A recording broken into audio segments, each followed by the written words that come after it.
Dr. Maya Popa, welcome to Head on Fire. Thank you so much for being here. Thank you so much for having me. I am so excited to get to speak with you because it's so rare, one, that we get to celebrate poets and poetry, but two, to get to talk to somebody who has their fingers in so many aspects of poetry publication. So, for folks who don't know you or your work, tell people who you are and what it is that you do. I'm Maya. I'm a poet. I'm also an advocate, I hope, and a great cheerleader and supporter of poets in my role as the poetry editor of Publishers Weekly, as well as a teacher. So most of my career I've spent in classroom teaching. I currently oversee the creative writing program at an all girls high school, and I've done that for about 10 years. And then I also teach at NYU. So the kind of lovely thing about those two roles is I get to teach from sort of ages 14 to 22. I get to bring in writers, which is one of my favorite things to do, is to just have writers come and do what they do best and speak and inspire students. And then I teach my own sort of Zoom workshop and craft classes on the side, a lot of it drawing from research that I'm doing independently or research that I've done in the past as a PhD on the role of wonder in poetry. So, as you said, my fingers are in many aspects of the poetry pie. I love that. I love that. And when this interview gets is coming out, we're going to be celebrating Poetry Month. So, which I don't think people realize, April, my birth month, April, is guys. National Poetry Month. So you listen. It's the best time ever to either be introduced or reintroduced to poetry. So that said, what was your introduction to poetry? When was Baby Maya introduced to verse? Baby Maya was introduced to verse pretty early. It sort of feels like an apocryphal tale now, but it's entirely true. I grew up speaking Romanian at home. My parents are Romanian refugees, so I grew up speaking Romanian with them, and they put me in a French school when I was very young because they were native French speakers, which is very common for Romanians. And essentially, all of my classes were in French until I was about 14 years old when I transferred to an American school. This becomes relevant because when I first transferred in, I was with a lot of native French speaking children whose parents were speaking French to them at home all the time. And I was sort of disoriented by suddenly needing to negotiate this third language. I understood that I lived in a country that spoke English, even if my parents were speaking to me in Romanian. But I was bewildered by it. And so very often would be told in French to do one thing and sort of then suddenly find myself in a corner of the room doing exactly the opposite of what I was told to do. I mean, I really walked around like just hoping for the best for that whole first year until we had a unit on poetry. And I think I vaguely knew what poems were because I think I just grew up in a household where, things were being recited and said that were kind of either limericky or rhymey or, so I had a kind of probably an organic or intuitive understanding that language could do this. But we were shown French poems. I can't even remember who they were by. I mean, the French can be quite critical and strict, so I don't know that they were children's poems. They were probably like Verlaine or something, or Apollinaire. They were probably poems that were way beyond my comprehension, but were being introduced to us at like age 5 or 6. And I suddenly felt I could call on the limited vocabulary I had in a way that gave me a power I didn't have in any other context within that school. And I don't know what it was. It just felt that the language was immediate and malleable and not scary for once. And so I wrote a poem then, and it was the first time I think I did anything right, which helped me feel like, oh, wait, maybe this is going to be okay.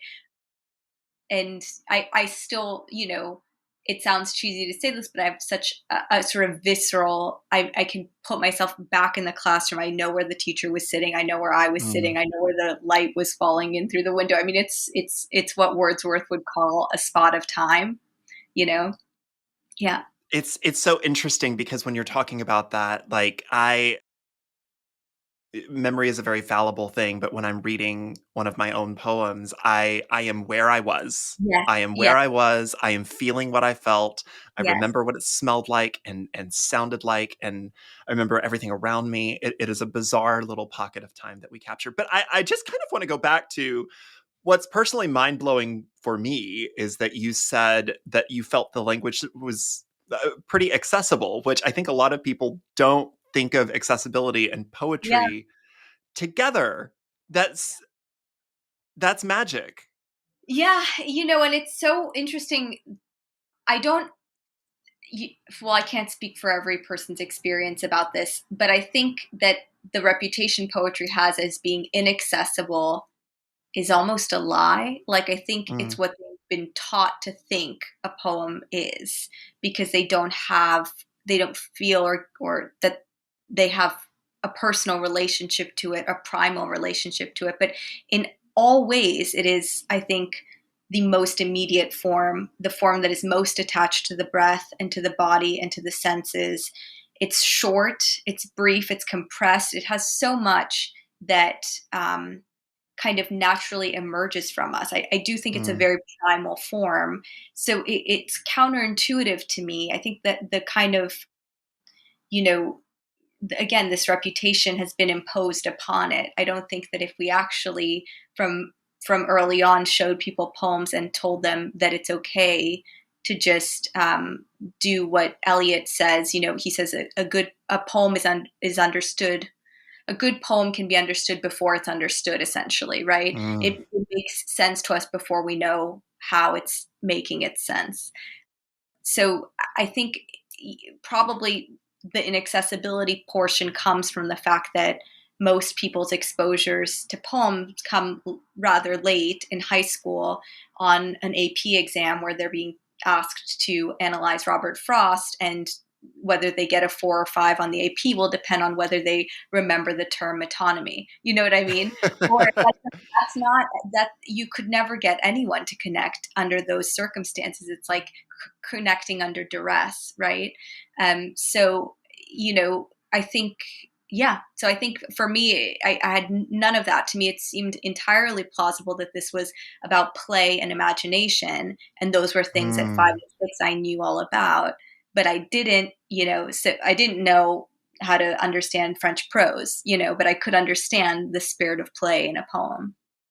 It's that resonates so deeply with me. I was in a fifth grade class, and Mrs. Boney introduced us to poems, and we had to write poems. And I had such a similar experience to you of just, oh, this makes so much sense to me. And it didn't, you're 100% correct. I think we did Robert Frost in eighth grade. You have to memorize two roads diverge in a yellow wood, and sorry I could not travel Yes, both. And, yes, yes, and all of that. But in those courses, we're taught that the last great American poet died 60 years ago, and that right, right. poetry is 17 metaphors in a trench coat, Yes, and that only geniuses can truly understand this, and you have to be very, very, very smart to understand it. And if you read something and you just don't get it, or it just doesn't jive with you, then you're dumb or something. Like, it just feels yes, very like we have these that poetry is a walled garden. And but absolutely. I do think sometimes that poets like that. I think that there's a certain segment of the poetry community that kind of likes that inaccessibility.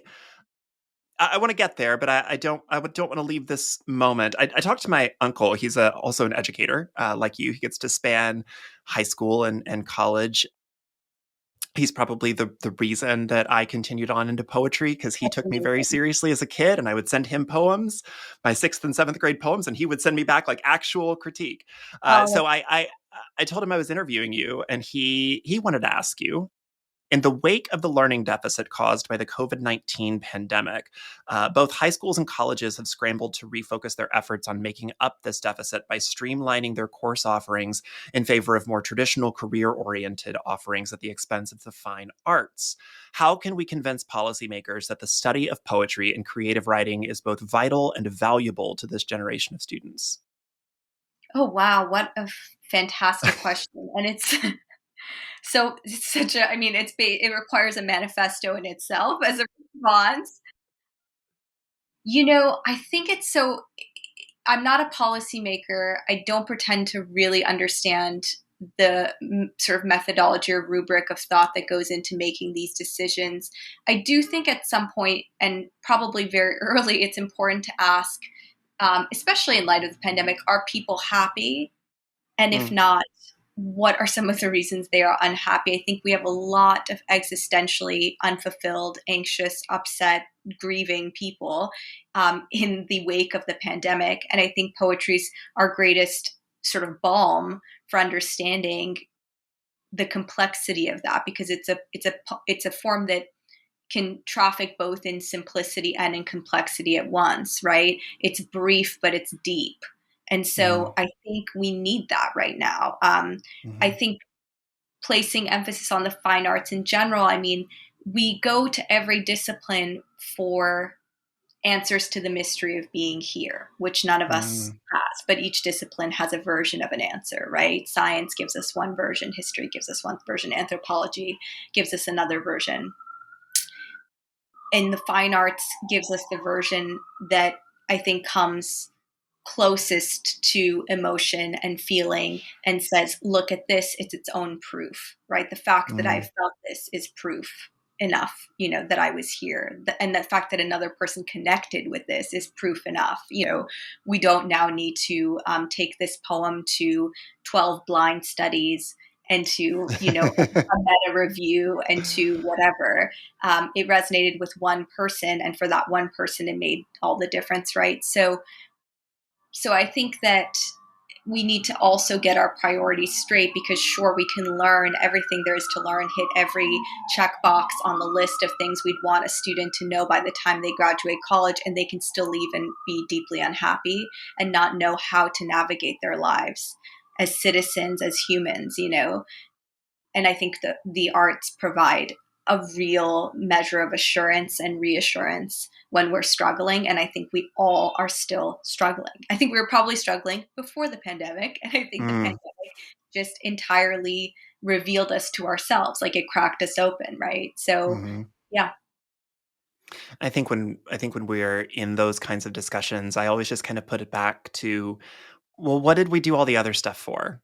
I mean, if what did we do all the math and all the science and all the politics and all the war and what did we do all of that other stuff for, if not for the arts, if not so that we could be human with one another, That's a and beautiful I way to put it. Yeah. and I think that the arts just provide us like the reason to be human. There's a lot of other ways to investigate the universe and the world around us, and I think the arts help us investigate ourselves Yes. Yes. in a way that other things can't. I do want to talk about inroads into poetry because, like you touched upon, the inroads into poetry in the education system are few and far between and kind of gate kept and very outdated. But the Insta poem Hmm. revived mainstream interest in poetry, making stars of people like Rupi Kaur and Amanda Lovelace and R.H. Sen and others. Yet, of course, that form of poetry also has its critics. Hmm. Where do you think this style of poetry sits in conversation with other types of poetry? And what is its popularity telling us both as writers and readers of poetry? Hmm.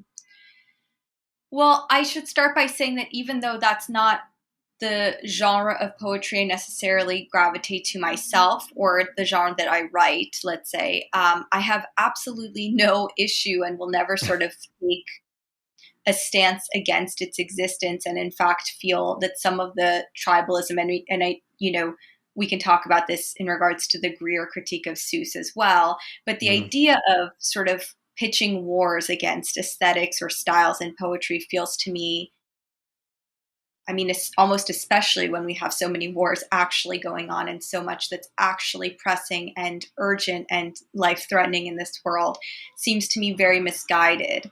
I don't think there's any threat whatsoever in large audiences of readers reading Rupi Kaur. Do I believe that she is a gateway to then those same people going and picking up Lucille Clifton or Louise Glick? I don't know. Mm. I think probably not. I think that maybe that was one idea, is that if you read an Insta poet's work that's, let's say more spare, more brief, more direct, you'll be drawn to read harder things like Eliot.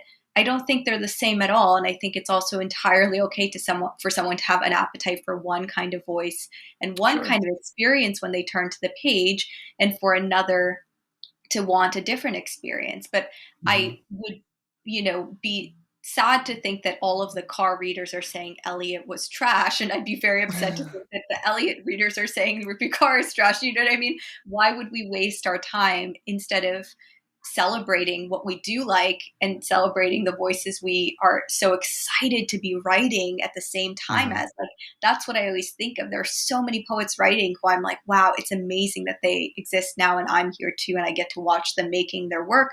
And in 100 years, people will be reading them still. It's exciting. So, what does it say about the zeitgeist? I mean, I think there's always been an appetite for poetry. I think it has been, as we said, that it's taught in a particular way. And if all you're reading are sort of like dead white men recollecting their lives in their 60s and 70s, you as a 14-year-old may have a hard time connecting with that, Mhm. and you may be turned off to poetry, or you may think that it's just purely there to be oblique and difficult and kind of quixotic and whatever. So I think I'm just happy for all of it. I think America, more than any other place, has so many ways to be a poet, so many MFA programs, so much success being garnered in ways that are untraditional too, via social media and TikTok and all this stuff. And I'm all for all of it. I just want more poems. I want people writing poems instead of, Mm. doing other things. So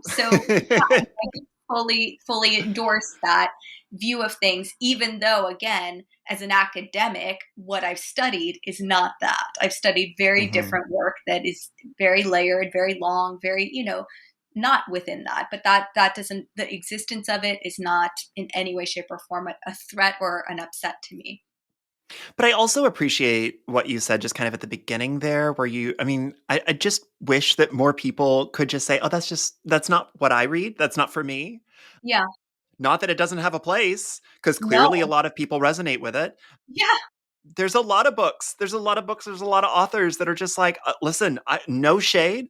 It's clearly successful work. It is clearly, I always say the three criteria for successful work. I don't ever define something as to whether it's good or whether it's bad. I say, is it successful? Does the poet know why they wrote it? Does the reader know why it was written? And is it in conversation? Is there a conversation happening on the page? Is literally anything happening between poet and reader? And if there is, successful poem. Great, good job, awesome. But not everything's for me, and that's Yeah. okay. And that's glorious. Not It's everything's for me, and glorious. not everything I write is going to be for other people, and that's perfect. Absolutely. And the idea, I think, well, for my first thought is, we don't go to a buffet and go, not you donut, not you egg, not you, like, screaming at the things we don't want in a buffet until you Right. find like the muffin. You don't do that. So why would you do that in the great feast that is literature? But also, I think it's a false paradigm, and I think it's one that's been espoused. If we look back, in every possible generation, we've had someone saying the death of culture is nigh. I mean, Plato was saying the death of culture is nigh, right? And I mean, here's to be fair, maybe he was right. but we've survived a long time since. The point is, everyone was screaming that the existence of this book signals a detrimental shift in Sure, reading. sure. No one reads. No one does this. I'm like, really?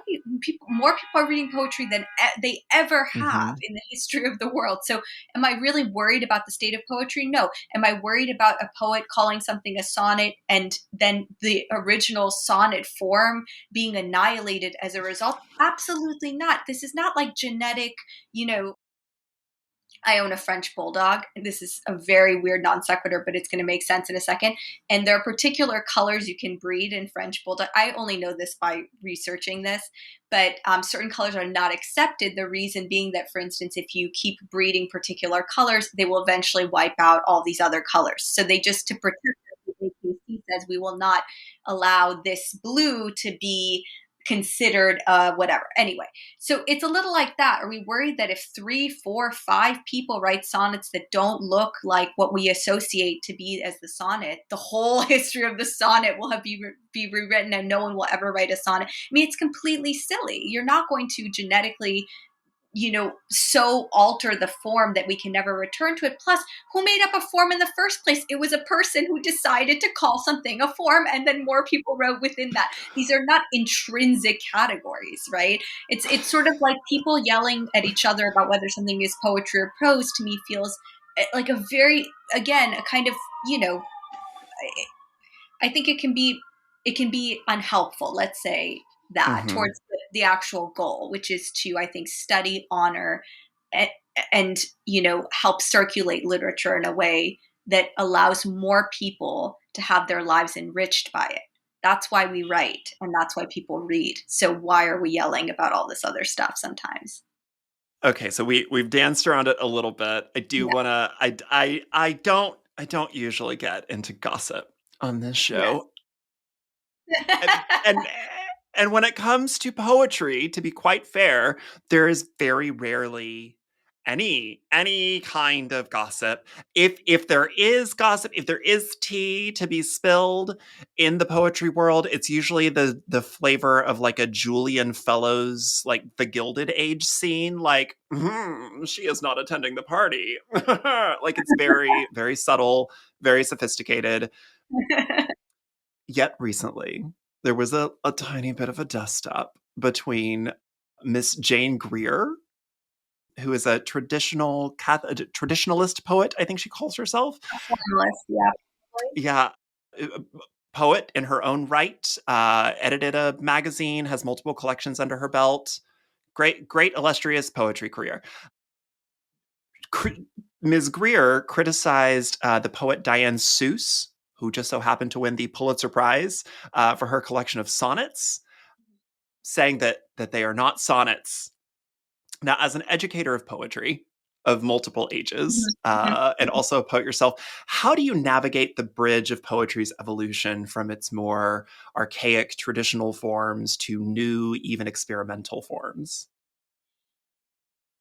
So I'll start again. As a human being, I don't sweat this kind of thing at all. I mean, I almost find it, and I don't wish to dismiss academics, because again, I'm fully aware of how academia works. I'm aware that you make your career and you make your name and your splash sometimes by taking a strong stance and arguing for that stance. And I Mhm. I like to think that I would do that if I felt something were really of critical, vital importance to the health of poetry in general, but this is not it for me. So, you know, this the history of the sonnet is fascinating. I mean, if we trace it back to its Italian origins, we're talking about Petrarch writing sonnets for Laura. The Petrarchan sonnet is divided, still 14 lines, but divided into an octet and a sestet. The first 8 lines are there to introduce an argument. The last 6 are there to resolve it. Sir Thomas Wyatt, who works under, King Henry VIII, goes to on a diplomatic visit, I believe, to Italy, discovers these sonnets and another form whose name I can't remember, another Italian form, and essentially combines them to create the English sonnet, which is Mm. divided into 3 quatrains and a rhyming couplet at the end. And he does this quite interestingly because he is partially, let's say, because he is at the time in love with Anne Boleyn, who is Henry VIII's wife, and wishes to be able to write for her, or to at least adapt Petrarch's sonnets and bring them into the English language, and have a kind of veiled wink to and a veiled offering for Anne. So, I mean, this is spicy as can possibly be. I love that this is the history of how the sonnet gets into English in the first place. And then, of course, we get Spenser and Shakespeare, who really run with it in wonderful ways. Since then, we've had so many people: Gerald Stern, Wanda Coleman, John Berryman, so many people completely reinvent the sonnet. I think Ilya Kaminsky made a wonderful point at one point to say that he wondered whether, when Stern and Berryman reinvented the sonnet forms, were they also attacked in this way? Or is it that, is it that Diane Seuss is getting this attack? for particular reasons. My suspicion is, I think the implication there is, did we attack white men the way we attack women for reinventing forms? Mm. I have not done the research to be able to say. I think it's a smart question to pose. I haven't done the research to see what reactions were, but my assumption is that there was a critic for sure speaking out against, Stern and Berryman and what they did to the sonnet. I'm sure there were many people speaking out against Coleman, and now there's one person speaking out against Seuss. I think it's to be expected when anyone does anything radical to a formalist form, but also look and consider who is making this remark. It's a Catholic formalist making this remark. So they are holding on to a form that has probably been central to their success in their career that they have relied upon, and seeing someone win a very large award for something that doesn't look at all like what they did, right? There's a particular pride taken by formalists in being able to manipulate language to fit a strict form, meaning a metric and a rhyme scheme. Seuss has done away with all of that. I believe the bigger issue here, and the reason it was brought up, is how are we using language? Are we just throwing words around now and making them mean other things? Sonnet used to mean this, now it means that. Sure. Again, this is not a hill I would die on it. I think back to You your mean question. Diane Seuss didn't kill poetry? I think it's so I don't like. It's not even that I'm trying to maintain neutrality. I almost feel like I might be interested in reading if this person, because I don't really know. I didn't even know this until today that this thing existed. So I'm really glad I looked it up. But if Greer wrote a really interesting essay on this rather than just a tweet, if there's an Hmm. essay that's going into this in what I think is a measured and fair way, because I think there are also arguments that can be kind of mean spirited and straw mannish, I'd be Hmm. very interested to read this. But as of right now, I mean, I think Seuss replied so elegantly. She said, "I've read your work. It's very Hmm. different from mine. I wish you all the best." That's exactly right. That's what it should have been from the beginning. It's your work is different than mine. I will say in that regard. Now, she didn't write one on this, at least not as far as I found. But Greer very famously did write a manifesto. Like literally, it's called her Okay. manifesto Okay. about the defense of those traditionalist forms. I'll have to send it to you. Yeah. It's Please good send it fun. to Drink a very large bottle me. of several bottles of wine while you read I it mean, because you're going to be like, "Wow, who are we defending? I mean, but this is the language of the antagonist here, the language of war. What are we yeah, talking about here? I don't People know." can write whatever they want to write, whether it gets published, whether it stays under that premise. I mean, all of this, it seems to me so misguided to put this kind of fire behind the argument. I mean, put this kind of fire against, as you said, a manifesto against the Department of Education cutting funds. I absolutely approve of that, but against But a, also, I think that when we play with form, I mean, yes, you bring yeah, up an excellent point. I don't have as strong of a skill set of being able to. I mean, like rhyming poetry. I mean, everybody starts with rhyming yeah, poetry, I think. But I mean, I just I'm not as adept. But when I can see a very skilled person who can think of that really clever near rhyme, who can yeah, really think of yeah, that clever yeah, slant, who's got that bit. yes, Oh my gosh, I am so in it's awe when amazing. somebody Yeah, can mold language into an old form and make it something fresh and new. I am so excited to read that. I don't have that skill set. I same, play around with it, but I don't have that skill set. And I love when people can do that. But the thing is, totally, somebody breaking a form and trying something new doesn't mean that like you said, doesn't mean that we've now bred out the other. All of the absolutely, things exist. It all coexists. exactly. No, entirely. But I have to imagine that the people making these critiques must, on some level, know this. I'd be very worried if they didn't. That's why I'm sort of wondering, like, is this the academic impulse to make a career or name for yourself?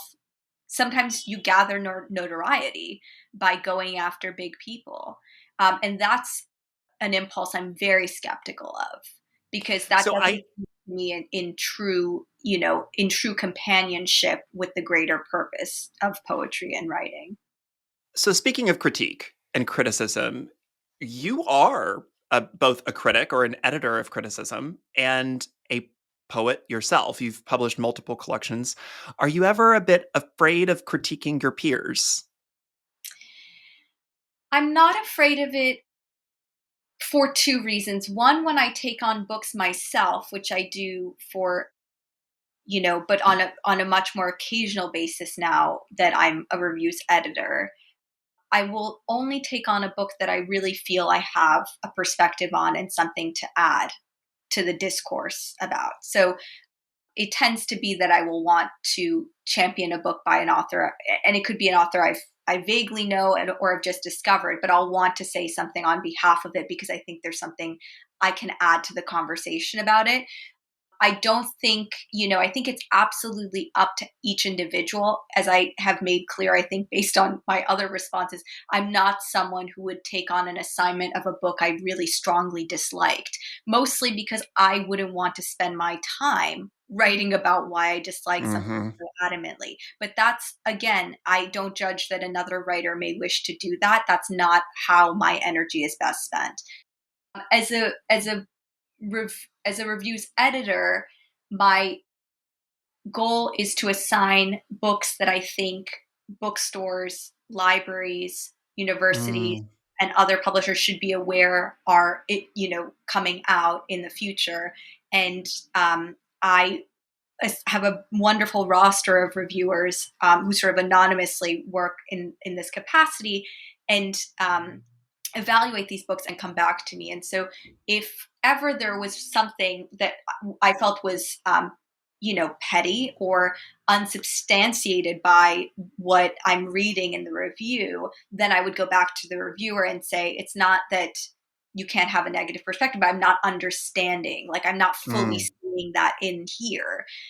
I take a lot of pride, I think, in making sure that these reviews are really giving us a sense of the book, not of the reviewer. It's not Mm. about the reviewer. It is about the author's work, not about the author either. It's about the work at hand.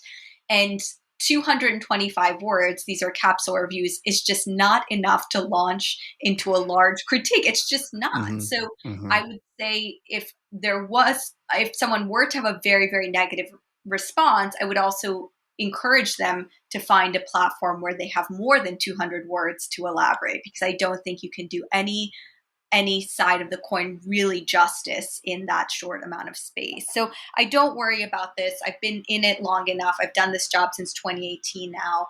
I'm sure when I was younger, I may have been nervous about that because, of course, there are so many writers I admire. Hmm. But I think the work is the work. I'm here to do a service, and it's not about me. It's about sort of leveraging to allow more people to discover more writers. That's the job that I'm here to do. It's not glamorous. It's just I'm there as a vehicle to help connect audiences and poets.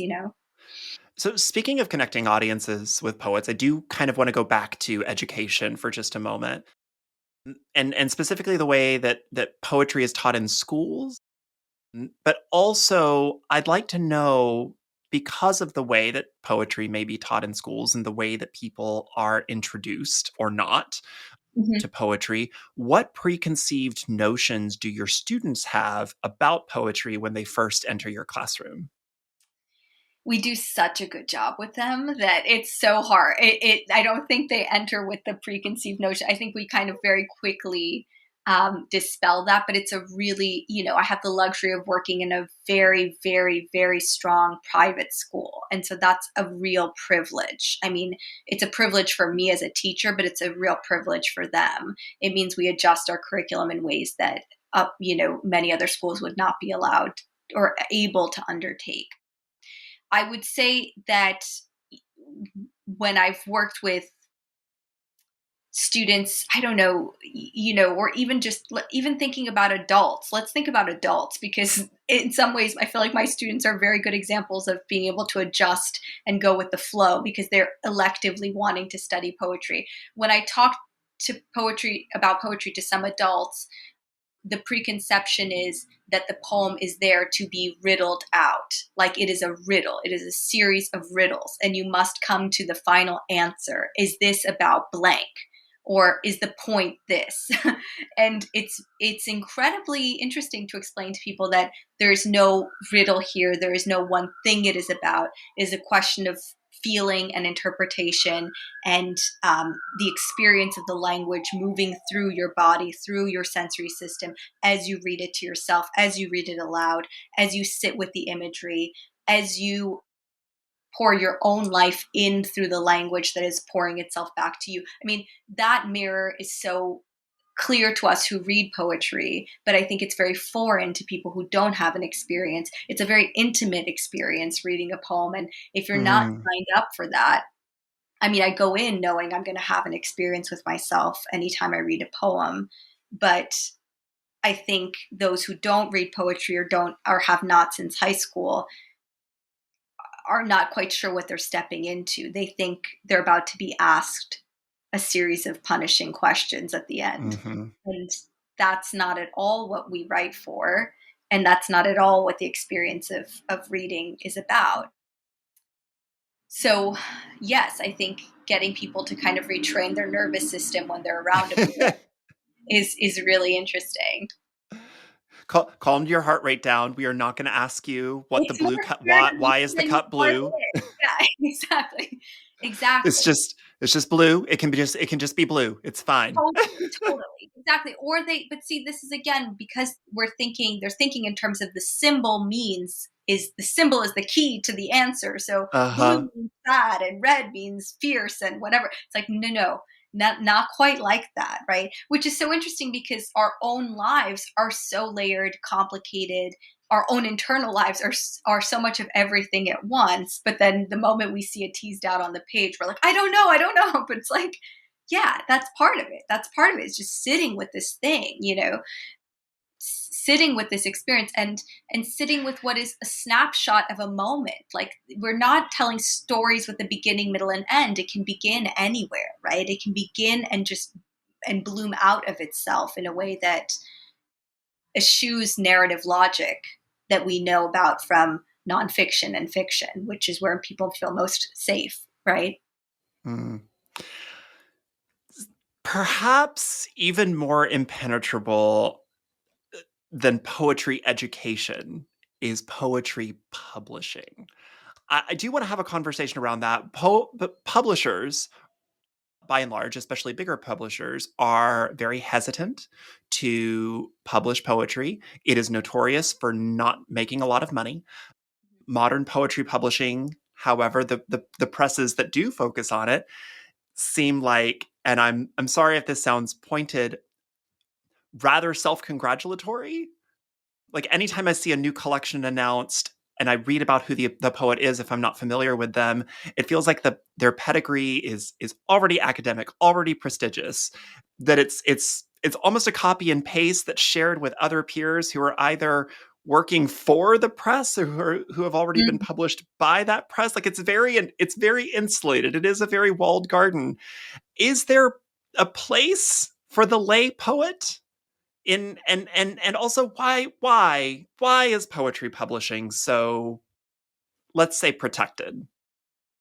I think it's a really interesting question, and I have to sit with the way you framed it because, in some ways, I'm fully part of that garden. Like if this is a walled That's garden, why I just asked you.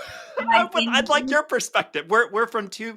I mean, I grew up with the beatniks. I grew up yeah, with yeah, slam poets. You know, yeah, my pedigree in poetry is very yeah. different. You know, I have zero MFAs. Zero MFAs. No, but I said that with enormous sensitivity, meaning it's not that I'm only realizing it now, but that it's really fascinating to hear from someone who obviously writes poetry and who, to me, it would never have occurred to me that we are on different sides of a wall, if that makes sense. Not because I'm so thoughtless that I'm not thinking in these ways, but because I can only think through the lens of my own experience and having been rejected so much over my career over and over again that in some ways it always feels like I'm on the other side of a wall that I'm trying to get over myself. Mm, And that remains true. It is just the nature of the beast, as it were, sure. that there are opportunities or accolades or experiences or publishers or things that I would like to be able to engage with that I cannot engage with at this Sure. particular point. But I take that as read, and I take that as I love to think back to the first time I had a poem in Poetry Magazine, which I think is one of the publications we associate the most with being a very closed off system, just Hmm. because it receives such a kind of astronomical number of Yeah, I uh, always say it's easier to get into Harvard than it is to get into Poetry Magazine. the first time I got in was after 8 years of submitting, right? So it was eight. I mean, I think it was pretty much eight. I think I probably lost count, but of submitting once a year, let's say, right? There are places like the New Yorker that I must have submitted Hmm. to by now a dozen times and never had work published in. So in essence, while I hear what you're saying, because it would seem I'm on one side, to me, it just feels like maybe it's not a walled garden, but rather a maze with walls that we're Mm, all at every point trying to sure. get through to. And I think your question about the finances of this, in some ways it keeps the writing, the enterprise of poetry very authentic and pure, Mm. because we're not out to write the thriller that's going to make $1 million advance. I think there are writers in fiction who are actually sort of plotting how they can make and write mega bestsellers. We know Oh, how there are certainly fiction writers that spot trends, that are trying to write to right. So tropes, I mean, yeah. try to So hit we're all the what lottery. what's in here this year? Zombies and step Exactly. zombie step sibling story comes out next year, right? So there's none of that predictiveness like that we can actually assume to write the best book of poems. That's not how it works. And also, you can't, because poetry relies so much on feeling and actual like exhumation of the internal life.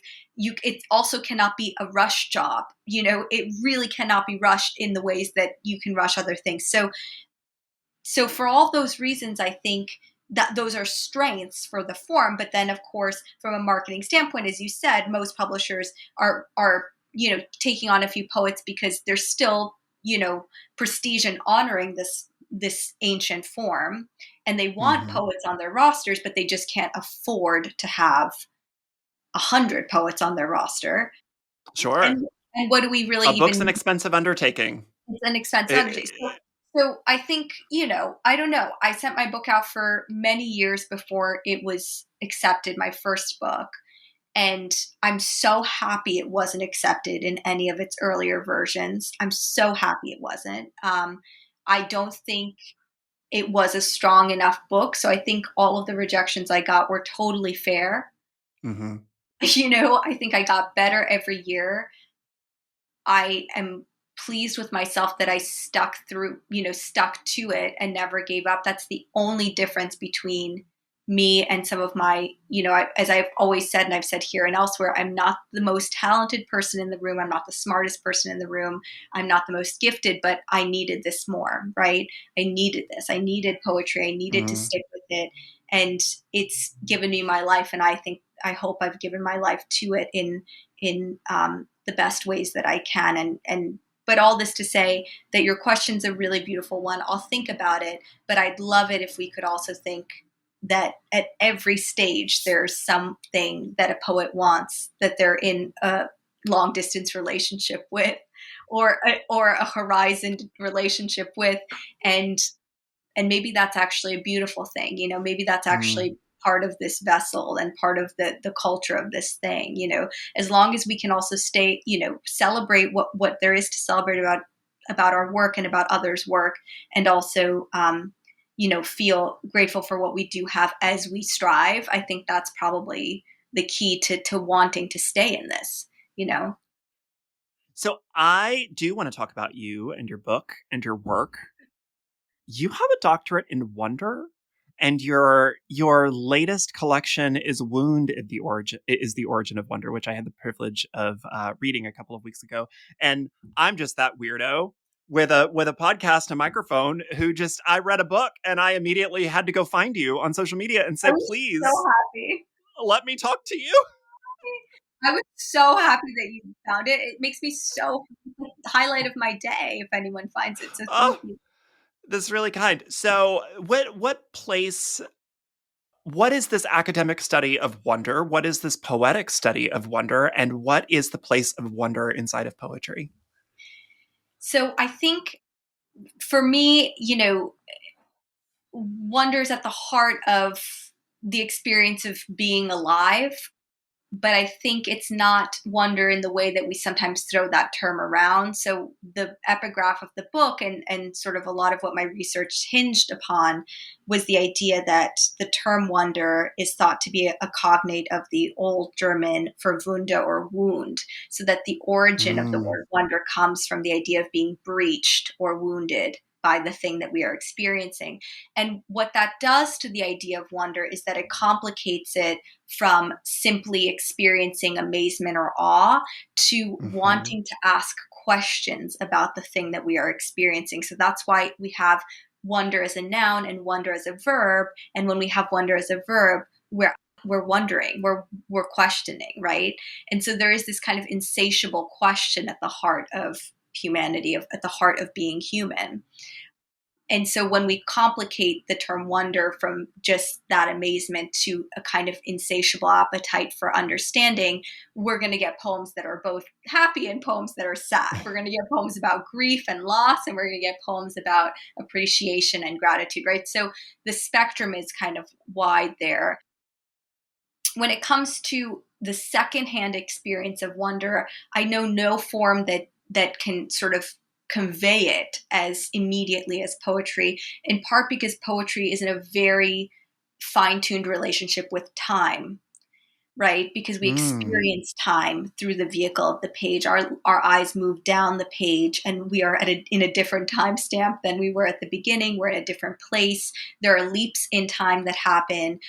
Meter and rhythm, just like the heartbeat, is a measure of time, right? So there's a way that they're acutely and almost idiosyncratically aware of time, and that relates, I think, in deeper ways to our mortality. I don't think we would wonder if we weren't mortal. So if we didn't have a Mm. certain number of years to try to figure it out, we wouldn't experience wonder, and I don't know that we would experience art or poetry or anything, right? So all of these things were on my mind as I read, looking at sort of how our ideas of wonder have changed over time and how wonder can serve us now when we're facing the sixth extinction and the Anthropocene is slowly decimating, and Oh climate change. my. So part of it is a kind of call to action to say Hmm. that wonder, as Rachel Carson says, that the more we wonder, the less we'll have an appetite for destruction, because it forces us into a kind of empathy that makes us slow down and recognize the inherent preciousness of everything. And I believe that to be true. It is. I mean, it's a stunning and beautiful collection. I think everybody should go read it. Beautiful. And I love that I didn't find out that root word of wonder until the I mean it's sort of like a video game where you play it and you reach the end and then something happens and then you get to basically replay the story and now everything is very different and it's just like, oh, now I reread these poems and they it opens up an entirely new perspective for me. So it's a beautiful collection, very well Thank done, you, congratulations. Don. I really appreciate that. Oh, of course, of course. I want to ask you a very important question. There is somebody else who is entering the poetry sphere this year. And I just wonder if you are threatened in any way, excited, maybe terrified, even. Taylor Swift. Yay, Taylor. is putting out an album during National Poetry Month. So later this month, when y'all listen to this, the Tortured Poets Department, or Yeah. the Department of Tortured Poets, something like that. Sorry, Swifties.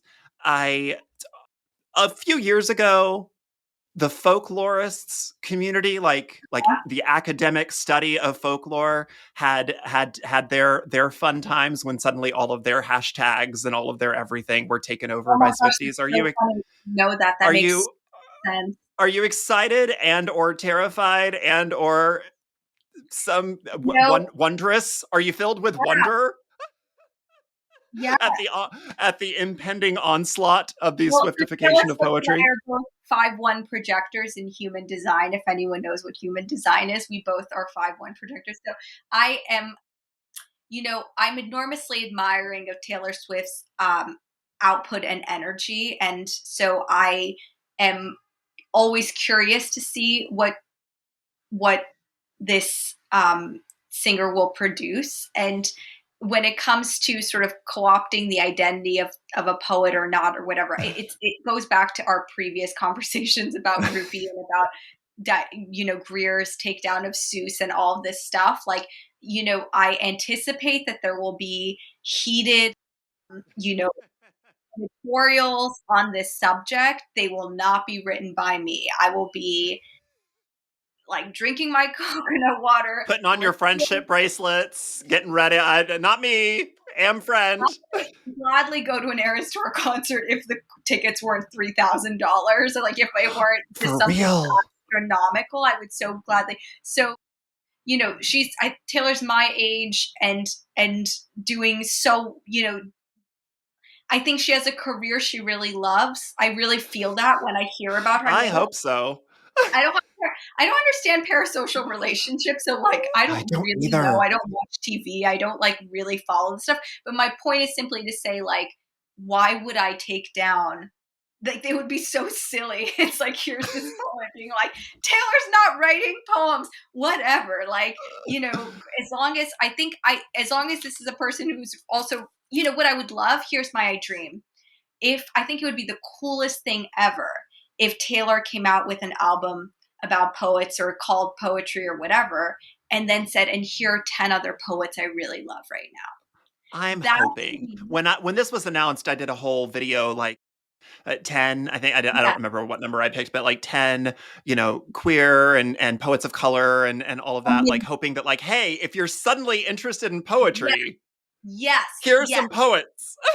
This to me, I want everyone listening to this podcast to do a tiny cognitive shift.